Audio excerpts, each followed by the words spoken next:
Sage Steele, a former colleague of mine at ESPN, is now on her own. She has a podcast with Club Random, Bill Maher's production company. She's the first podcast signed by Bill Maher. Her first interview was with the UFC's Dana White.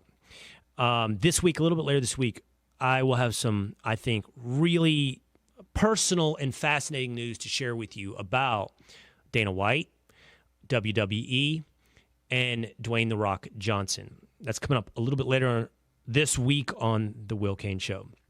In the interview, Dana tells Sage how much respect he has for her, as do I. I know Sage. I have a lot of respect for Sage, and I really like Sage. And she said this about an interview 2 months after he was elected or after he took office with President Biden. This was about 2 months after he took office. That was an interesting experience in its own right because it was so structured, and I was told, you will say every word that we write out. You will not deviate from the script and go to the word. Like every single question was scripted, gone over dozens of times by many executives, editors and executives. Absolutely. I was on script and was told not to deviate. It was very much, this is what you will ask. This is how you will say it. No follow-ups. No follow-ups. Next. I knew that this was a lot bigger than just the wonderful editors.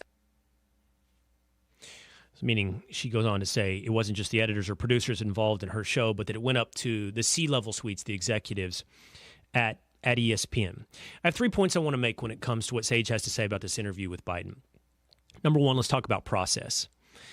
It actually does not surprise me, and I don't know that it should generate much outrage, that ESPN would have their hands so heavily in an interview with the President of the United States. What I mean by that is this. Virtually anyone that gets an interview that big is going to have multiple hands in the paint that ends up creating the painting.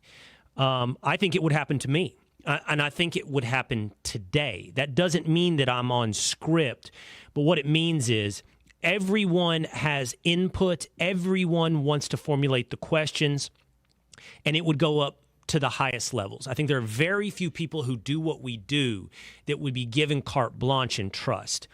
I would doubt Brett Baer probably has to run his list of questions by executives, but if he did, it would not blow me away. I don't think Bill O'Reilly in an interview, for example, during the Super Bowl when he interviewed presidents, probably had to get much of it. I don't even think approved is the right word. It would just be input, and that input would go to the highest levels. And I don't think that anyone should be surprised that that may be the case. I think it would even be exacerbated more by the fact that this was the President of the United States giving a political interview. In this interview, he talked about various sports leagues coming back from COVID shutdowns. He talked about mandates. He even talked about boycotting the Major League Baseball All-Star Game. I think it would be exacerbated by the fact that this was done on a sports network. Here's the truth. A lot of executives would probably think that they have the ability to do this interview better than the talent. And they would even think that more if it was outside the quote-unquote talent's area of perceived expertise. In this case, sports, but talking about the world of politics. It wouldn't surprise me at all that they would draft questions. It would be, in my estimation, over the line to say, in no circumstance do you veer off the script, and you are not allowed to ask follow-ups. Then you're just telling me I'm a robot. But again, I don't think it's an insult to Sage, who, again, I have a ton of respect for, to say that process doesn't totally blow me away, that on a sports network for a political interview, high-level executives would be all in the script of writing questions. That process doesn't surprise me. Number two, the product. The problem with that process at a place like ESPN is that virtually everybody involved in the process is, whether or not they're willing to admit it or not, swimming in the same water. They're all, to some extent, the product of groupthink. There is almost ideological cohesion inside of the walls. And Sage represents a fly in the ointment, which is interesting in and of itself that she had the interview. Sage would have, if given freedom, I think, brought interesting contrarian potential for that interview that would have been wrung out through that very, what I think is somewhat normal process of producing an interview. By the way, if she was granted absolutely zero freedom, as she suggests there, I'm not saying that's normal. But to be micromanaged, that does sound normal. And so the product is going to be less than, because all the people that feel like they bring a level of expertise or experience behind the scenes to the questions are all the product of a groupthink where Sage is not in that groupthink, and they get a very predictable, you could even argue calculated product. It'll be safe. You know the answers ahead of time. You know how it's going to go, and there's going to be no curveballs, where not allowing somebody like Sage to do that, in my estimation, makes for a worse product. So even if the process is normal, that's where an organization like ESPN needs to look itself deep in the mirror and go, okay, but we're all producing the same point of view, and the product is less because of our process. But third, the most important part of this equation, was it coordinated with Joe Biden? Did he know the questions? Was he on script? This is what Sage told Fox News Digital when it comes to that. She said she didn't know for certain whether ESPN sent the questions to the White House in advance of the interview, but seemed confident that is, quote, what happened. In the end, that's all that matters. Now, I don't know the answer to that.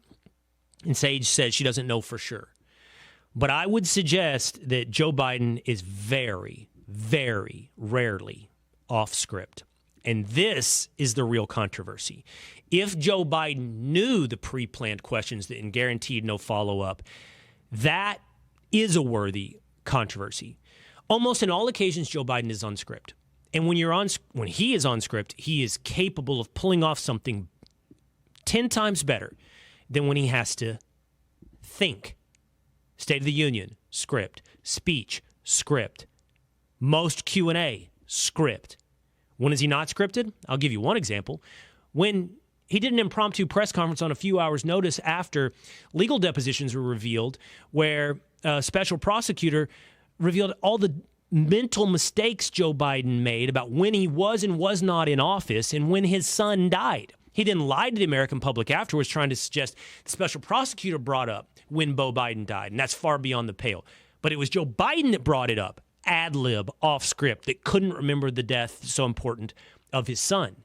He can't operate off script. He will not. Can you imagine? What are the odds he actually debates Donald Trump? They have got to be slim to none, minuscule, that he could put himself in a situation that is unscripted and survive a withering retort, rebuttal, cross-examination. That cannot happen. And I would be surprised if the White House were willing to put him in any interview environment where he was capable of being off script. There are other parts of the process that don't offend me, that apparently there was a curtain and that protected him before he went on air. Actually, I'm not offended by that. Every person that has to go on air thinks you're always on air, even when you're not on air. So you're sitting there with a mic or a camera in front of you, and I don't know if Joe Biden has to pick his nose or he has a moment like we just played with Orlovsky. He didn't want any of that. So that's all covered up with a curtain over the camera.